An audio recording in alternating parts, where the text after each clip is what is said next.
வணக்க பேர்களே, இது ஷர்மிளா டாக்கீஸ். நான் உங்கள் டாக்டர் ஷர்மிளா. இன்னைக்கு நம்மளோட சிறப்பு விருந்தினரா இணைஞ்சிருக்கிறாரு மூத்த வழக்கறிஞர் திரு வாஞ்சிநாதன் அவர்கள். அவர்கிட்ட கேட்க வேண்டிய நிறைய விஷயங்கள் இருக்கு, வாங்க அவர்கிட்ட கேட்போம்.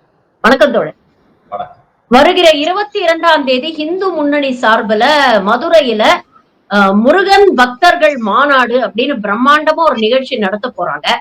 ஒரு பக்தர்களுக்கான மாநாடு தானே, இதுக்கு ஏன் தோழர் இவ்வளவு எதிர்ப்பு? தமிழ்நாடு முழுக்க, இந்தியா முழுக்க தினந்தோறும் நூற்றுக்கணக்கான கோயில் நிகழ்வுகள், ஆன்மீக நிகழ்வுகள் நடந்துகிட்டே இருக்கு. பழனியில வருஷம் பூரா பங்குனி உத்தரத்துல இருந்து தொடர்ச்சியா நிகழ்ச்சிகள் நடக்குது. திருப்பரங்குன்றத்தில் நடக்குது. அதே போல திருச்செந்தூர்ல நடக்குது. இந்த நிகழ்வுகள் எல்லாத்தையும் யாருமே எதிர்க்கல. யாராலும் தடை செய்யணும்னு போராட்டம் பண்ணியிருக்காங்களா? நீதிமன்றம் போயிருக்கோமா? பிரச்சனை பண்ணியிருக்கோமா? எதிர்த்திருக்கோமா? கிடையவே கிடையாது. மதுரையில சித்திர திருவிழா எல்லாருக்கும் தெரிஞ்ச விழா. சித்திர திருவிழாவில் கள்ளழகர் ஆத்துல இறங்குறதா உச்சகட்ட நிகழ்ச்சி. அது கள்ளழகர் ஆத்துல இறங்குற போது அந்த கரையின் ரெண்டு பக்கமும் அதிக அளவில் வசிக்கக்கூடியவர்கள் இஸ்லாமியர்கள். இந்த பக்கம் கோரிப்பாளையம், அந்த பக்கம் நெல்பேட்டை. 10 லட்சம் பேர், எல்லாம் குறிப்பா இந்து என்று தங்களை நம்பும் மக்கள் தான் 10 லட்சம் பேர் வராங்க. ஆனா 100 வருஷத்துக்கு மேல ஏதாவது ஒரு பிரச்சனை மதுரையில் நடந்திருக்கா சொல்லுங்க. நீங்க கேட்ட கேள்வியை நீதிமன்றத்திலே கடந்த வெள்ளிக்கிழமை மாண்புமிகு உயர் நீதிமன்ற நீதிபதி திரு புகழேந்தி அவர்கள் கேட்டார். நானும் வழக்கறிஞர் லஜபதி ராயும் இந்த அனுமதி கொடுக்க கூடாது இவர்கள் மாநாட்டுக்கு என்று வாதிட்டோம். இப்ப நீதிபதி அவர்கள் என்ன கேட்டாங்கன்னா, எப்பயுமே நீங்க கருத்துரிமை அதுக்கு ஆதரவா தானே வருவீங்க. இப்ப அவங்க மாநாடு நடத்தக்கூடாதுன்னு எப்படி நீங்க சொல்றீங்க? ஒரு நிகழ்ச்சி, அவங்க மத நிகழ்ச்சி நடத்துறதுக்கு, முருகனுக்கு அவங்க நிகழ்ச்சி நடத்துறதுக்கு உங்களுக்கு என்ன ஆட்சேபனை? ஏன் இந்த வேணான்னு சொல்றீங்க அப்படின்னு கேட்டார். அதுக்கு நான் விளக்க சொன்னேன். இப்ப நான் உங்ககிட்ட சொன்னதான், மத நிகழ்வு, சமய நிகழ்வு, கடவுள் நிகழ்வு என்பது, ஆன்மீக நிகழ்வு என்பது வேறு, மதவெறி அரசியல் நிகழ்வு என்பது வேறு. ரெண்டுக்குமான வேறுபாடு தெரிஞ்சதுனாலதான் நாங்க எதுக்குறோம். குறிப்பா சித்திர திருவிழா உதாரணத்தை சொல்லி இதற்கு நாங்க என்னைக்காவது எதிர்ப்பு தெரிவிச்சிருக்கோமா? கிடையாது. அதே சமயம் இந்து முன்னணி சார்புல ஒரு விநாயகர் சிலை ஊர்வலம் நடத்துறாங்க, வருஷம் நடத்துறாங்க. அதுல மொத்தமே 17 பேர் தான் இந்து முன்னணிக்காரங்க வருவாங்க. 7 சிலையை கொண்டு வருவாங்க. அதற்கு 17 பேருக்கு 1000 போலீஸ் பாதுகாப்பு போடணும். போற வழியெல்லாம் மசூதி முன்னாடி போலீஸ் நிக்கணும். அப்படிதான் நடக்குது இதுவரையும். இப்ப மக்கள் 10 லட்சம் பேர் கூடுற இடத்துல சித்திரை திருவிழாவில் எந்த பிரச்சனையும் கிடையாது. நீ 17 பேர் இந்து முன்னணிக்காரன் விநாயகர் சிலையை கொண்டு வரும்போது இவ்வளவு பதட்டம், சிக்கல் எதுக்கு வருது? இது ரெண்டுக்குமான வேறுபாடுதான். நாங்கள் சித்திரை திருவிழாவை எதிர்க்கவில்லை. அதே சமயம் இந்து முன்னணி நடத்தும் மத வெறிக்கான அந்த ஊர்வலத்தை நாங்கள் எதிர்க்கிறோம். அதான், அதே போலதான் இந்த மாநாடும். இப்ப அமித்ஷா சமீபத்துல போன வாரம் அமித்ஷா மதுரையில பேசினார். அரசியல் ரீதியா அவங்க பேசுறாங்க, நம்ம ஒண்ணு எதுக்கலையே. அங்க திமுக விமர்சனம் பண்ணாங்க, பண்ணுங்க. பதிலுக்கு திமுக பதில் சொல்லுவாங்க, பிரச்சனையே கிடையாது. பிஜேபி, RSS, சங் பரிவார அமைப்புகள் நூற்றுக்கணக்கான நிகழ்ச்சி டெய்லி நடத்திட்டு தான் இருக்காங்க. நேற்று முன்தினம் கூட இங்க ஒரு கட்சியில நிறைய பேர் இணையற விழா அப்படின்லாம் வச்சாங்க. அதவே யாரும் அப்போஸ் பண்ணலையே. இப்ப இந்த நிகழ்வை, முருகன் மாநாட்டை ஏன் குறிப்பா எதுக்குறோம்? இப்ப ஏன் எதுக்குறோம்னா, ஆன்மீகத்தை, கடவுளை, மதத்தை அரசியலில் இணைப்பது என்பதை இந்திய அரசியல் சட்டம் அனுமதிக்கவில்லை. உச்ச நீதிமன்ற தீர்ப்புகள் அனுமதிக்கவில்லை. கடந்த கால இந்திய வரலாறு முழுக்க இந்த மதத்தை அரசியலில் கலந்ததால் பல ஆயிரக்கணக்கான உயிர்கள் போயிருக்கு. பாபர் மசூதி இடிக்கப்பட்டிருக்கிறது. சங் பரிவார அமைப்புகள் 3 முறை தடை செய்யப்பட்டிருக்கிறார்கள். தேசத்தின் தந்தை கொடூரமாக கொல்லப்பட்டிருக்கிறார். இவ்வளவு பிரச்சனை எதில் நடக்குது? மதத்தை அரசியல்ல கலந்தாங்க. ராமனை இந்திய அரசியலில் கலந்து அரசியல் செய்தது சங் பரிவார அமைப்புகளும் பிஜேபி. அதேதான், இப்ப ராமனை கலந்து அரசியல் பண்ணாங்க. என்ன சொல்லி அரசியல் பண்ணாங்க? ராமர் கோயிலை இடித்து விட்டு பாபர் மசூதியை கட்டினார், அதனால நாங்க திரும்ப இடிக்கிறோம் என்று இடித்தார்கள். உச்ச நீதிமன்றத்துல 2019 இறுதி தீர்ப்பு வந்துச்சு. உச்ச நீதிமன்றத்தின் 5 நீதிபதிகளும் ஒரே குரலில் ராமர் கோயிலை இடித்துவிட்டு பாபர் மசூதி கட்டப்பட்டது என்பதற்கான எவ்வித ஆதாரம் இல்லைன்னு சொல்லிட்டாங்க. இத்தனை 40 வருஷமா நடந்த கலவரம், வன்முறை, இவங்க ஆட்சிக்கு அதுலதான் வந்தாங்க. அதுக்கெல்லாம் யார் பொறுப்பு? இப்ப வட மாநிலங்கள் எப்படி இருக்கு? நீங்க ரோட்ல போற ஒரு இஸ்லாமியரை பிடிச்சு ஜெய் ஸ்ரீராம் சொல்ல வச்சு அடிச்சு கொள்றாங்க. ட்ரெயின்ல ஒரு இஸ்லாமிய சிறுவன் போறான், அங்க ஏதோ எடுத்து சாப்பிடுறாங்க, அவனை அடிச்சு கொள்றாங்க. வீட்டுக்குள்ள புகுந்து ஆட்டுக்கறி இருக்கா மாட்டுக்கறி இருக்கான்னு கேட்டு அடிச்சு கொள்றாங்க. குஜராத் வன்முறை நம்மளுக்கு தெரியும். 2002 ஒரு கர்ப்பிணி பெண்ணை கையில் வச்சிருந்த குழந்தைய தலைய பாறையில் அடிச்சு சிதற வச்சு அந்த கர்ப்பிணியை ரேப் பண்ணி வகுத்துல இருக்க குழந்தைய எடுத்து எரிச்சாங்க. இப்ப இப்படிப்பட்ட மதவெறி சிந்தனை, மனிதர்கள் பிறக்கிற போது எல்லாம் கொடூரமான ஆளாலும் பிறக்கிறது இல்லை, இயல்பா தான் பிறக்கிறாங்க. அவர்கள் எந்த வகையான சமூகத்தில் வாழ்கிறார்கள், எந்த வகையான சிந்தனை அவர்களை ஆக்கிரமிக்கிறது அப்படின்றதெல்லாம் ஒரு மனிதன் வெறித்தனமா மாறுறது. குஜராத் வன்முறை எடுத்துட்டா தகவல்கால எல்லா விஷயமும் ரிப்போர்ட் பண்ணியிருந்தாங்க. குற்றம் இழைத்த நபர்களை நேரடியாக கேட்டு வாக்குமூலத்தை போட்டாங்க. அதுல இஸ்லாமிய பெண்களை அங்க மானபங்கப்படுத்தி ரேப் பண்ண, கொலை பண்ண அத்தனை பேரும் அவங்களோடு 10 வருஷம் 20 வருஷம் பழகிய எதிர்த்த வீட்டுக்காரங்க, பக்கத்து வீட்டுக்காரங்க, மாடி வீட்டுக்காரங்க, பக்கத்து தெருவுக்காரங்க, அடுத்த தெருவுக்காரங்க. இப்படி இந்த மனிதர்கள் இயல்புல அப்படி கிடையாது. சங் பரிவார் அமைப்புகள் இஸ்லாமியர்கள் குறித்த ஒரு வெறியை அவங்களுக்கு ஏத்தி தான் இந்த குற்றங்களில் அவர்கள் ஈடுபட வைக்கிறார்கள். அப்படிப்பட்ட நபர்கள் தமிழ்நாட்டுல உருவாகணுமா அப்படின்றதான் கேள்வி.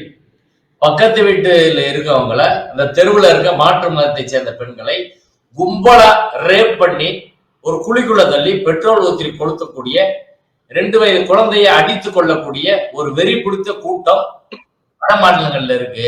தமிழ்நாட்டில் அது வரக்கூடாது, மதுரையிலும் அது வரக்கூடாது என்பதற்காகத்தான் இந்த மாநாட்டை எதிர்க்கிறோம். இந்த மாநாடு ஆன்மீக மாநாடு, முருகன் மாநாடு சொல்லிக்கிட்டே இருந்தாங்க. நான் நீதிமன்ற வாதத்துல நீதிபதி திரு புகழேந்தி அவர்களிடம் 2 பேப்பர் காட்டினேன். அந்த பேப்பர் இது ஒண்ணு. இந்த பேப்பர் செய்தி ஜூன் 12 தமிழிந்து பத்திரிகை வியாழக்கிழமை வந்த செய்தி. மத்திய இணையமைச்சர் எல் முருகன் என்ன சொல்றாருன்னா, 2026 சட்டப்பேரவை தேர்தலில் திமுகவை முருகப்பெருமான் ஓட ஓட விரட்டப் போகிறார். முருக பக்தர்கள் மாநாடு மூலம் திமுக அரசுக்கு முடிவுரை எழுதப்படும். இது எல் முருகன் சொன்னது. இப்ப தெரியுதா, முருகன் மாநாடு ஆன்மீக மாநாடா, அரசியல் மாநாடா? முருகனுக்கு உண்மையிலே பூஜை செய்யறதுக்கு இவங்க பண்றாங்களா, திமுக அரசுக்கு எதிராக நடத்துறாங்களா அப்படின்னு. இதை நம்ம கொடுத்தோன்னையும் இந்து முன்னணி வழக்கறிஞர்கள் என்ன சொன்னாங்கன்னா, நாங்க அவரு எல் முருகனுக்கு எங்களுக்கு சம்பந்தம் கிடையாது, அவர் பிஜேபிக்காரரு அப்படின்னு சொன்னாங்க. அடுத்து நான் இன்னொரு பேப்பர் கட்டிங் கொடுத்தேன். இந்த பேப்பர்ல 10/6/2025 இந்து முன்னணி மாநில தலைவர் காடேஸ்வரா சுப்பிரமணியம் இதே முருகன் மாநாடு தொடர்பான ஒரு நிகழ்ச்சியில் அவர் பேசுறாரு. 2026 சட்டப்பேரவை தேர்தலில் இந்துக்களுக்கு விரோதமாக பேசுகிறவர்கள் காணாமல் போவார்கள். இந்து முன்னணி மாநில தலைவர் காடேஸ்வரா சுப்பிரமணியம் கருத்து. இது அவர் பேசுனது. இதை நீதிபதி வாங்கி வச்சுட்டு அதிர்ச்சியாய் அவங்ககிட்ட கேட்டாரு, உங்க மாநில தலைவர் பேசியிருக்காருல, அதுக்கு என்ன பதில் சொல்றீங்கன்னு. அவங்க மௌனம் காத்தாங்க, எந்த பதிலும் சொல்லல. இன்னைக்கு கமலாலயத்துல இந்த முருகன் மாநாட்டுக்கான பாடலை பாஜகவின் தலைமை அலுவலகத்தில் வெளியிடுறாங்க. அப்ப இது அரசியல் இல்ல, நாங்க ஆன்மீகம் முருகனுக்காக தான் நடத்துறோம், நாங்க கந்த சஷ்டி கவசம் பாடுறோம் அப்படின்னு சொன்னா ஒரு குழந்தை நம்புமா சொல்லுங்க? அதனாலதான் இது மதவெறி மாநாடு, இது ஆன்மீக மாநாடு அல்ல. கடவுள் முருகனை கட்சிக்கு இழுக்கிறார்கள், அறுபடை வீடுகளை வைத்து அரசியல் செய்கிறார்கள். இதையெல்லாம் செய்யக்கூடாது என்ற அடிப்படையில் தான் மதுரையோட மத நல்லிணக்கம் சூழலையும் இது பாதிக்கும் என்ற கோணத்தில் தான் இதை மதுரையில் உள்ள மக்கள் எல்லாரும் எதிர்க்கிறோம். ஏற்கனவே திருப்பரங்குன்ற பிரச்சனையை வச்சு ஒரு கலவரத்தை உருவாக்க முயற்சி பண்ணாங்க, அதை நாங்கள் முறியடித்தோம். இப்ப முருகனை வச்சு கலவரம் பண்றதுக்கு வராங்க. அதனால யாரும் இதற்கு ஆதரவு கொடுக்க வேண்டியதில்லை. இது முழுக்க முழுக்க அவங்க சங்கிகள் நடத்துற ஒரு மாநாடு, சங்கிகளே போய்க்கிறட்டும் அப்படின்றத நம்ம இப்போ கிட்டத்தட்ட 5 லட்சம் பேருக்கு மேல வருவாங்க அப்படிங்கிற மாதிரி பாஜக தரப்புல சொல்றாங்க. இன்னைக்கு பாத்தீங்கன்னா ஹெச் ராஜா கடுமையான விமர்சனங்கள் வச்சிருக்கிறாரு. போலீஸ்காரங்க 51 கேள்விகள் கேட்டு எங்களுக்கு அனுமதி மறுக்கிறாங்க. இங்க என்ன அவுரங்கசீப் ஆட்சியா நடக்குது அப்படிங்கிற விமர்சனங்களை வச்சிருக்காரு. கோர்ட்ல பாத்தீங்கன்னா நீங்க ஆன்மீக மாநாட்டுல அரசியல் பேசக்கூடாது அப்படிங்கிற நிபந்தனையோட நாங்க பர்மிஷன் கொடுக்கிறோம் அப்படின்னு சொல்றாங்க. ஆனா இவங்க அரசியல் பேசாம இருப்பாங்களா? அப்படி அந்த மேடையில அரசியல் பேசினான்னா அதுக்கு என்ன நடவடிக்கை எடுக்கப்படும்? இவ்வளவு கேள்விகள் இருக்குல்ல, இதெல்லாம் எப்படி பார்க்கணும்? 5 லட்சம் பேர் அப்படின்றது சும்மா ஒரு பேச்சுக்காக சொல்றது. நிச்சயமாக 5 லட்சம் பேர் தமிழகத்தில் இவர்கள் திரள மாட்டார்கள். கொஞ்சம் பேரை காசு கொடுத்து, இல்ல முருகன் கோயிலுக்கு போலாம், வாங்க திருப்பரங்குன்றம் போயிட்டு அப்படியே சாயந்தரம் மாநாட்டுக்கு போய் மொத்தமா அங்க 6 படை வீடு இருக்கு, 6 படை வீடு நீங்க 6 இடத்துக்கு போகணும், திருச்செந்தூருக்கு போகணும், பழனிக்கு போகணும், ஒரே இடத்துல அங்க இருக்கு, வாங்க டூர் மாதிரி போயிட்டு வருவோம் இப்படின்னு கூப்பிடுறாங்க. பணம் கொடுத்து கூப்பிடுறாங்க. அடுத்து வட மாநில தொழிலாளர்களை கோயம்புத்தூர் திருப்பூர்ல இருந்து அவங்கள கூட்டி வரக்கான முயற்சி பண்றாங்க. அங்க உள்ள பள்ளி கல்லூரி அவர்கள் பள்ளி கல்லூரியின் உரிமையாளர்கள்லாம் மிரட்டி உங்க வாகனங்கள்லாம் கொடுங்க அப்படின்னு இப்ப கேட்டுக்கிட்டு இருக்காங்க. ஏன்னா அதுக்கு தான் ஞாயிற்றுக்கிழமை அவங்க தேர்வு பண்ணி வைக்கிறாங்க, அவங்க எல்லாம் இலவசமா ஏத்திட்டு வர்றதுக்கு. இப்படி ஒரு கூட்டம் சேர்வதற்கான ஒரு முயற்சி நடக்கிறது. ஆனால் 5 லட்சம் பேர்ன்றது ஒரு ஏமாத்து வேலை. அப்படி அவ்வளவு பேர் வரப்போறது கிடையாது. நிச்சயமாக 5 லட்சம் பேர் என்று இவர்கள் சொல்லும் கணக்கு தோல்வியில் தான் முடியும், அதுல சந்தேகமே கிடையாது. மதுரை மக்கள் பெரும்பாலும் போக மாட்டாங்க. ஏன்னா நேத்து அவங்க அறுபடை வீடுகளுக்கு பெரிய விளம்பரம் பண்ணி பூஜையை தொடங்கினாங்க, யாரும் எட்டி பார்க்கல. ஒரு 100 பேர் 200 பேர் கட்சிக்காரன் கூட கணக்கில் எடுத்தா ஒரு 10,000 பேர் போனோம், அவர்கள் கூட அங்க போகல, காத்தாடுது அப்படின்றதான் யதார்த்தமான நிலவரம். அதனால மதுரை மக்களுக்கு தெளிவு இருக்கு, போக மாட்டாங்க. வெளியூர் மக்கள் அன்னைக்கு கொஞ்சம் பேர் அவங்க கூட்டிட்டு வருவாங்க, ஆனா 5 லட்சம் பேர் இருக்காது. ஒண்ணு. 2வது விஷயம், கச்சிராஜா ஏதோ காவல்துறை இவர்களுக்கு அனுமதி தராதது போல ஒரு பொய்ய பேசுறாரு. திமுக ஆட்சி அவுரங்கசீப் ஆட்சி, உதயநிதி ஒரு கிறிஸ்துவர், முத்தமிழ் முருகன் மாநாட்டுல இவங்க இந்து மதத்தை கிருமின்னு பேசினாங்க, கொரோனான்னு பேசினாங்க, இவர் அல்லலியா கோஷ்டி சேகர் பாபு அப்படின்னு இவர் பேசியிருக்காரு. கச்சிராஜாவுக்கு ஏற்கனவே அவர் மனநிலை பாதிப்பு குறித்து பரிசோதிக்க வேண்டும் அப்படின்னு சென்னை உயர்நீதிமன்றம் ஏற்கனவே உத்தரவு போட்டிருக்கு. கச்சிராஜாவுக்கு மனநிலை பரிசோதனை பண்ணணும் அப்படின்னு. ஆனாலும் மனநிலை பிறந்தாலும் அவங்க எப்படி பேசுவாங்க, எவ்வளவு திமிர ஆணவமா பேசுறாரு அப்படின்றத அதுல முக்கியமான விஷயம். இப்ப திமுக ஆட்சி அவுரங்கசீப் ஆட்சி அப்படின்னு சொல்றாரு. நான் கேட்கிறேன், அவுரங்கசீப் காலத்துல அவுரங்கசீப் மட்டும் இல்ல, 800 வருடம் இந்த நாட்டை இஸ்லாமியர்கள் ஆண்டார்கள். கச்சிராஜாவோட முன்னோர்கள் அன்னைக்கு இருந்தாங்க. அவுரங்கசீப்பின் காலை பிடித்து அரசு நிர்வாகத்தில் இருந்தாங்க. இஸ்லாமிய மன்னன் காலை பிடித்து அரசு நிர்வாகத்தில் இருந்தாங்க. இல்ல வாழை தூக்கி போர் பண்ண போயிட்டாங்களா? அப்படியா இருந்துச்சு? சுதந்திர போராட்டம் வரை என்னைக்கு இவங்க போயிருக்கிறாங்க. இப்ப இஸ்லாமியர் மன்னர் இன்னைக்கு இருந்தா கச்சிராஜா அவர் காலை பிடிப்பார், அதான் வரலாறு. அவரே உயர் நீதிமன்றம் பேசிட்டு எப்படி மன்னிப்பு கேட்டு ஓடினார் நம்மளுக்கு தெரியும்.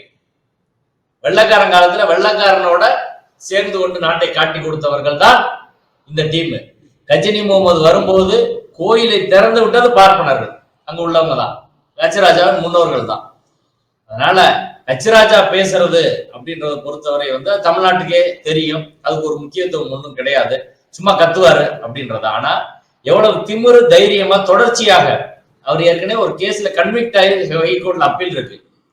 இதே திருப்பரங்குன்றம் பிரச்சனைக்கு நீதிமன்றத்தில் வாக்குறுதி கொடுத்து விட்டு அதை மீறி திருப்பரங்குன்றம் அயோத்தியா மாறும் அப்படின்னு பேசுறதா கச்சிராஜா எஃப்ஐஆர் இருக்கு. எந்த கேஸ்லயும் அரெஸ்ட் பண்ணாம ஒரு என்எஸ்சியை குண்டாஸ் போடாம விடுறதுனாலதான் கச்சிராஜா அவர் திமுறா பேசுறாரு. விஜய 2017 ஜோசப் விஜய் அப்படின்னு மதத்தை சொல்லி தாக்குனார். கிறிஸ்டின் முஸ்லீம் எல்லாம் தமிழர்கள் கிடையாதுன்னு சொன்னாரு. அருள்மொழி அவர்களுக்கு தாலி கட்டணும்னு சொன்னாரு. கனிமொழி அவர்களை கேவலமா கள்ள குழந்தைன்ற மாதிரி பேசினார். இப்படி வரிசையா பேசிட்டு வர்றாரு. உதயநிதியை பேசுறாரு, சேகர் பாபா அல்லலியா கோஷ்டின்றாரு. இப்படி திமுறாக தொடர்ச்சியாக கச்சிராஜா பேசுறாரு. இது எல்லாமே குற்றம். அப்படி ஒரு குற்றத்துல தான் அவர் தண்டிக்கப்பட்டார். பெரியார் சிலையை உடைப்பன் பேசினவர் தானே. இப்ப இந்த திமிர் என்பது அடக்கப்பட வேண்டும் அப்படின்றதுதான். இப்ப இன்னைக்கு உயர்நீதிமன்றத்துல ஏதோ போலீஸ் அனுமதி தரல, நீதிமன்றம் தான் அனுமதி கொடுத்துச்சு என்றது போல கச்சிராஜா பேசுற இது வடிகட்டிய பொய். நீதிமன்றத்தில் வழக்கு வருகிற போது கடந்த வெள்ளிக்கிழமை வழக்கு விசாரணை தொடங்குவதற்கு முதல் நாள் இரவே காவல்துறை முருக பக்தர்கள் மாநாட்டுக்கு அனுமதி கொடுத்து நிபந்தனைகளோடு அனுமதி கொடுத்துட்டாங்க. மறுநாள் காலைல விசாரணை துவங்குறதுக்கு முன்னாடி கோர்ட்ல ஜட்ஜிட்டையும் இவங்ககிட்டையும் காப்பி கொடுத்துட்டாங்க. முதலா கொடுத்த காப்பியை வாங்கி கண்டிஷனை சேலஞ்ச் பண்ணி இவங்க ஒரு வழக்கம் போட்டு மறுநாள் அந்த வழக்கு வந்து 2 வழக்கு சேர்த்தா தீர்ப்பே சொல்லியிருக்கிறாங்க. அதனால காவல்துறை தமிழ்நாடு அரசு அனுமதி தரவில்லை என்று சொல்வது அப்பட்டமான பொய். நீதிமன்றம் சில கண்டிஷன் கொடுத்திருக்குன்னா நீதிமன்றத்தில் நாங்க இதெல்லாம் சொன்னோம். இவங்க யாரு, இவங்க இந்த வகைரா எப்படி குற்ற பின்னணி கொண்ட கும்பல் இது என்பதையெல்லாம் சொன்ன பிறகு நீதிபதி அவர்கள் பிரவீன் தொகாடியா வழக்கு, SR பொம்மை வழக்கு எல்லாவற்றையும் குறிப்பிட்டு குறிப்பாக ஒரு act religious institution prevention of misuse act 1988 இந்த சட்டப்படி மதத்தை அரசியலுக்கு பயன்படுத்தினா 5 வருடங்கள் வரை சிறை தண்டனை விதிக்கலாம். இதையெல்லாம் நீதிபதி அவர்கள் சொல்லி இந்தியா என்பது ஒரு மத நல்லிணக்க நாடு, பல்வேறு மொழி கலாச்சார இனத்தை சேர்ந்தவங்க இங்க வாழ்ந்துட்டு இருக்காங்க. முருக பக்தர்கள் மாநாட்டா நீங்க முருகனை பற்றி தான் பேசணும். அங்க மதவெறி அரசியலை பேசுவது என்பது அரசியல் சட்டம் அதை தடை செய்திருக்கிறது. SR பொம்மை வழக்கு, பிரவீன் தொகாடியா வழக்கு, இந்த religious institution prevention of misuse act எல்லாவற்றையும் கவனத்தில் கொண்டு நீங்கள் இந்த நிகழ்ச்சியை நடத்தணும். நீதிபதி அவர்கள் தெளிவா கண்டிஷன் கொடுத்திருக்கிறாங்க. இதை அவர்கள் மீறினால் காவல்துறை எப்ப வேணாலும் நடவடிக்கை எடுக்கலாம். அடுத்து மீறி பேசினால் நீதிமன்ற அவமதிப்பு நடவடிக்கையும் உங்களுக்கு பாயும் அப்படின்றதையும் சொல்லியிருக்கிறாங்க. இது இருக்கட்டும். ஆனா நம்ம எப்படிப்பட்ட நாட்டுல நம்ம வாழ்ந்துட்டு இருக்கோம்னா, நாட்டுடைய பிரதமரே தேர்தல் பிரச்சார மேடைகளில் சிறுபான்மையினர் நோக்கி வெளிப்படையாக வெறுப்பு பேச்சு பேசுறத எலெக்ஷன் கமிஷன் வேடிக்கை பார்க்கக்கூடிய ஒரு நாட்டுலதான் நம்ம வாழ்ந்துட்டு இருக்கோம். இந்த மாநாடுக்கு கூட நீங்க பாத்தீங்கன்னா உள்துறை அமைச்சர் அமித்ஷா வர போறாருன்னு சொல்றாங்க.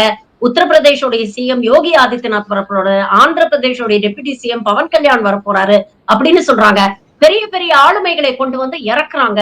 இந்த மாநாடு மூலமா தமிழ்நாட்டு அரசியல்ல ஒரு பாதிப்பை ஏற்படுத்த முடியும், ஒரு தாக்கத்தை ஏற்படுத்த முடியும்னு அவங்க நம்புறாங்க. இதை எப்படி பாக்குறீங்க?